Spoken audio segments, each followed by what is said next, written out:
Imagine realizing that the down payment that you've been saving to buy your primary home in Brooklyn would be enough money to buy your second home entirely in cash.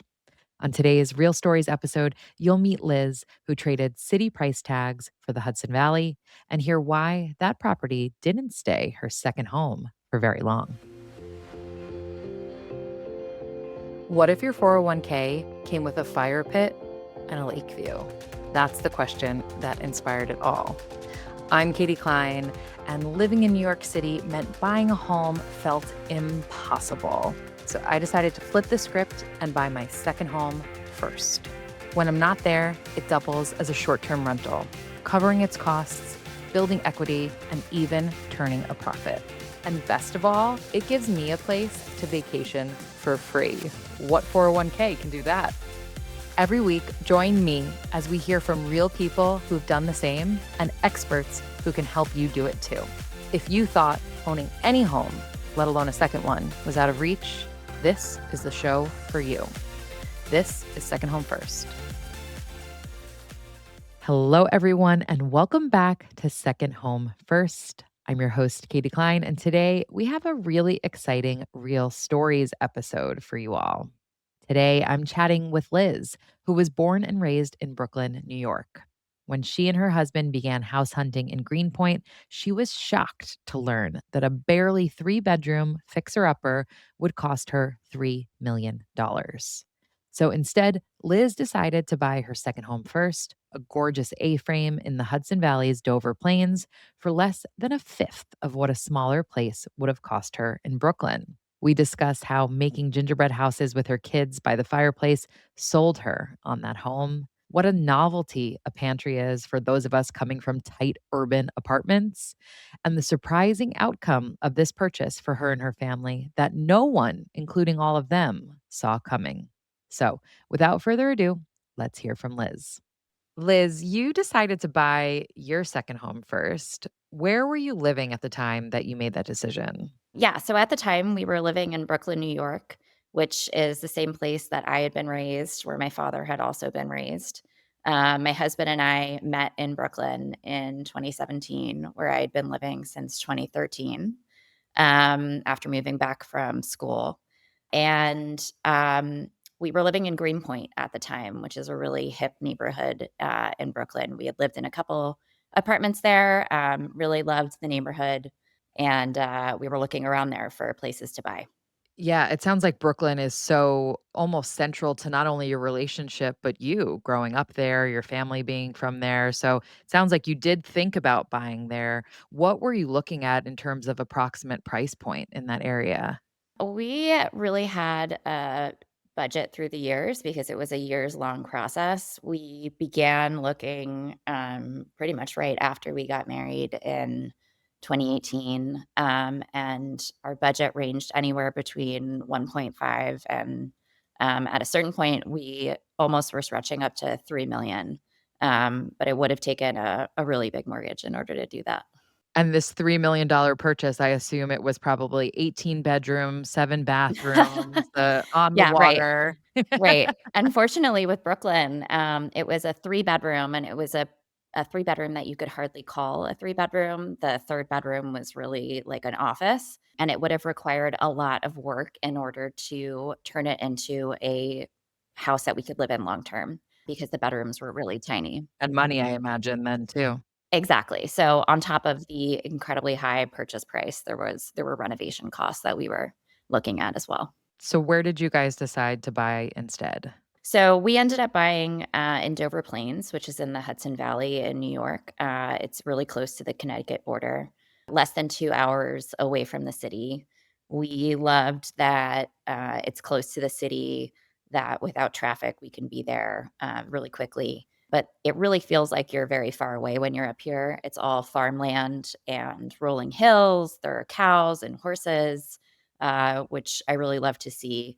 So it's been really great so far. It's very pastoral up here, very different from Greenpoint. And what was that approximate price range for Dover Plains? We Weren't specifically looking at Dover Plains, but we wanted to spend around 600,000. Okay, so that's considerably less than the 3,000,000 you were originally thinking, and then, like you said, you would have had to renovate on top of that. Exactly, and the nice thing is, because we had been saving for so long thinking that we were going to buy a place in Brooklyn, we had a nice chunk of change ready in order to, make a good offer up here and, not have to deal with a mortgage when we eventually did make the purchase. We'll be right back after a quick word from our sponsors. You finally bought your dream vacation home. Now what? Your goal is for it to pay for itself, but between managing bookings, guest messages, and cleaners, it can feel like a full time job. That's where Logify comes in. Logify is a comprehensive vacation rental platform that makes it easy to manage and market your second home, even if you're just getting started. From syncing your calendar across Airbnb, Verbo, and Booking.com to automating payments and guest communication, Logify simplifies it all. It's built for beginners and comes with free one on one onboarding to help you get up and running fast. To make your second home start working for you, visit the link in the show notes and use code SHF20. That's S as in second, H as in home, F as in first, 20 to receive an additional 20% off their yearly and bi yearly plans.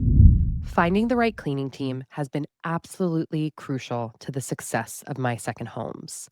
They're my eyes and ears on the property when I'm not there, spotting issues early, keeping standards high, and helping me wow guests time and again. But finding someone local you actually trust, that wasn't always easy until I found Turno. Turno connects you with vetted cleaners who understand the demands of short term rentals in your specific market. Their app makes everything simple, from auto scheduling your cleans to photo and video checklists that ensure your property looks exactly the way you want, and even automatic payments after each clean is completed.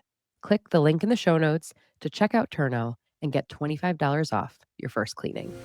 And now back to the show. And so you said you weren't originally looking in Dover Plains. What was it that eventually brought you there?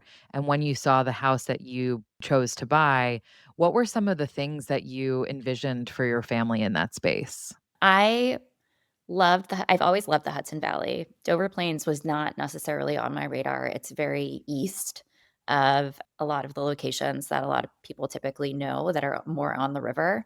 So it really wasn't on my radar. I would say it got on my radar because we were actually driving back from the Berkshires, where we spend a lot of time because we have family up there.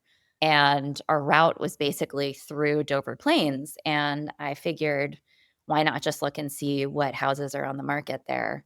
And made an appointment with a realtor for this house. So it was kind of a whim, but we ended up liking it so much and staying here as an Airbnb for a couple of nights to make sure that we really liked it and made an offer on it. So the house was already an Airbnb and you got to rent it before actually buying it. That's right. That's incredible. So you almost got to test drive the car before taking it off the lot. Yeah, we totally did. And I know that a lot of people don't get to do that, but we thought it was a really great experience because we were able to make sure that we actually could live there.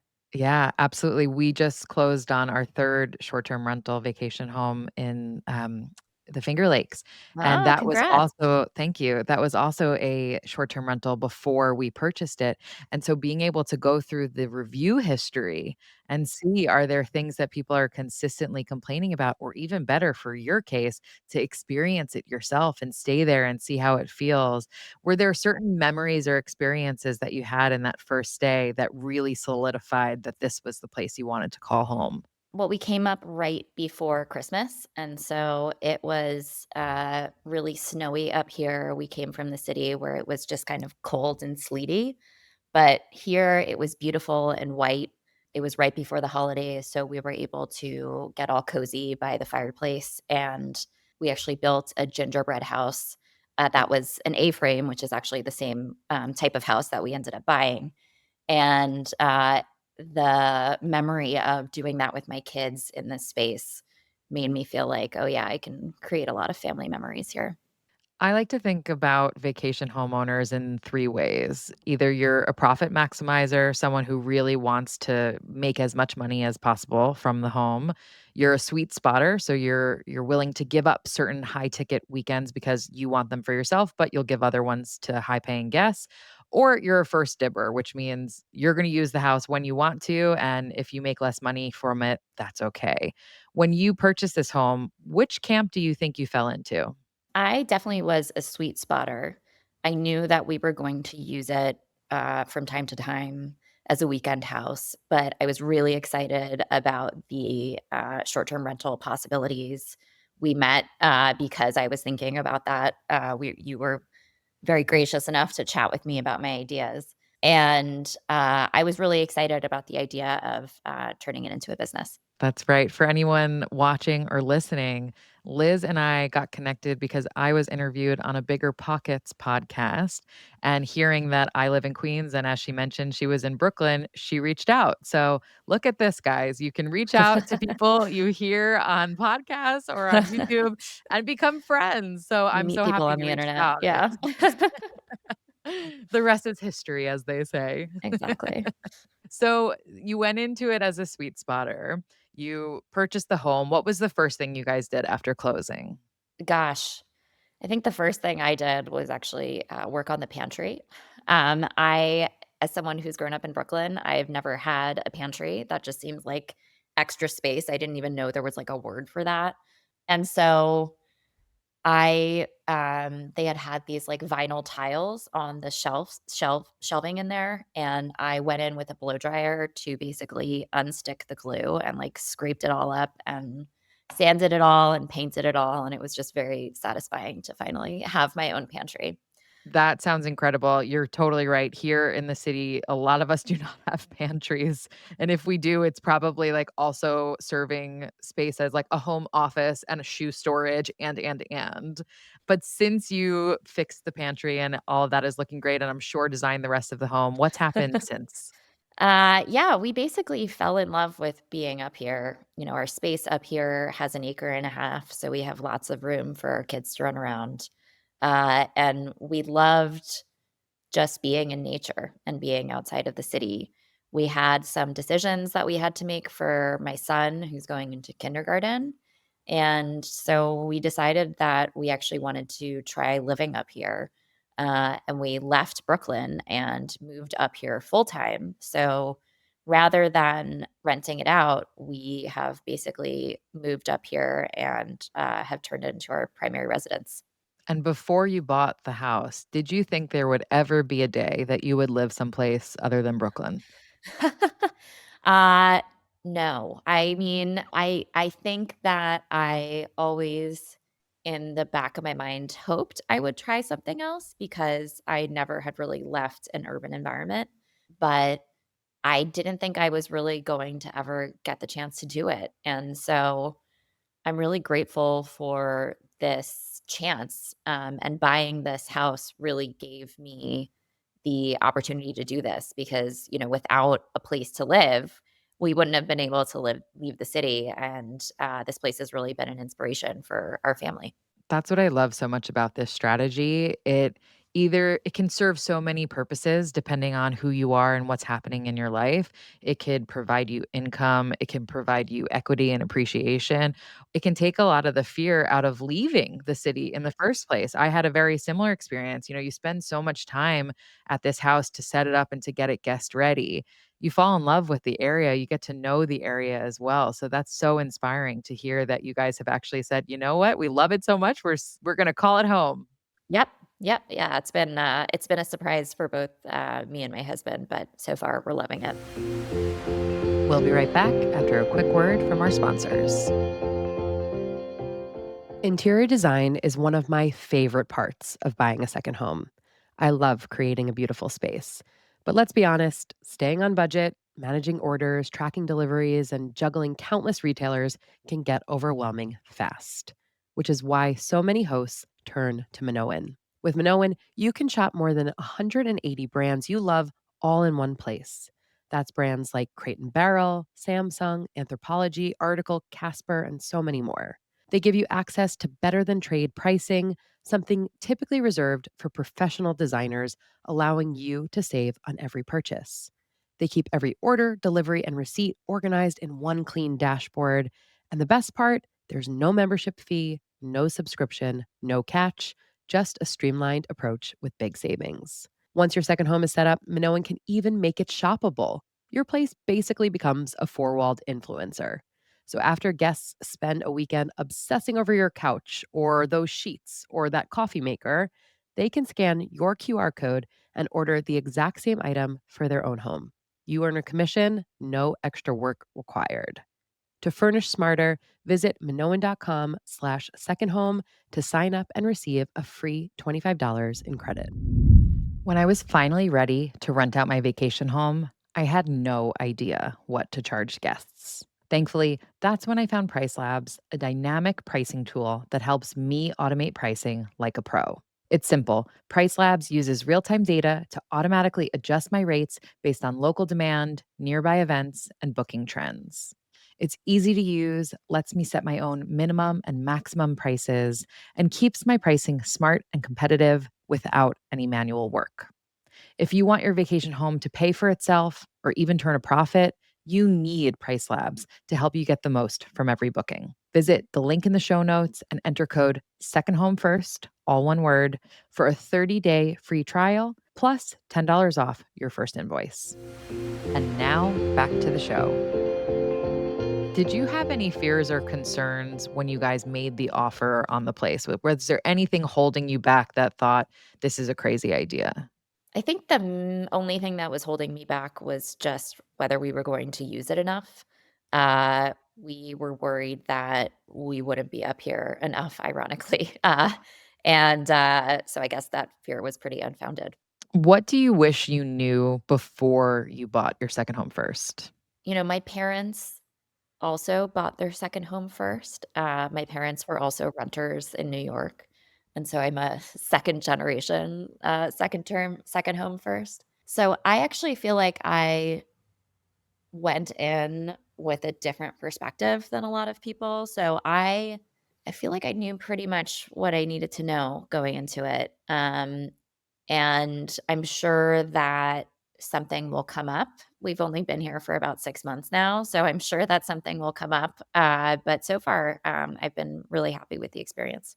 It's so amazing to hear that your parents did that as well. And I think so much of our fears or our hesitations come from doing things that we didn't see modeled for ourselves.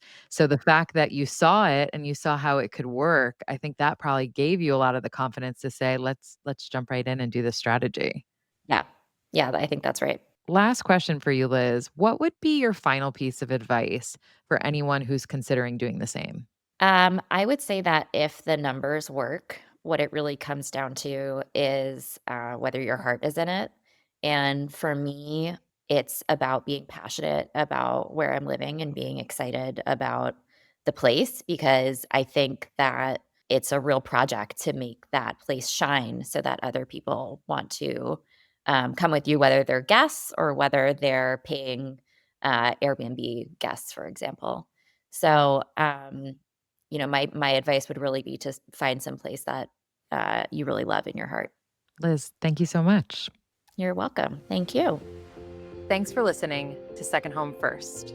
If you liked what you heard today, be sure to sign up for my free weekly newsletter at buyyoursecondhomefirst.com, where I share the simple 4-step strategy to help you do the same. If you have a minute to subscribe, rate, or review the show, or even send a favorite episode to a friend, that would mean the absolute world to me. And if you want to be a guest on the show, have a question you want answered, or a topic you think I should cover, send me a note at hello@buyyoursecondhomefirst.com or on social media at buyyoursecondhomefirst. I personally read and respond to every single message. Once again, I'm your host, Katie Klein, and I can't wait to see you all again next week.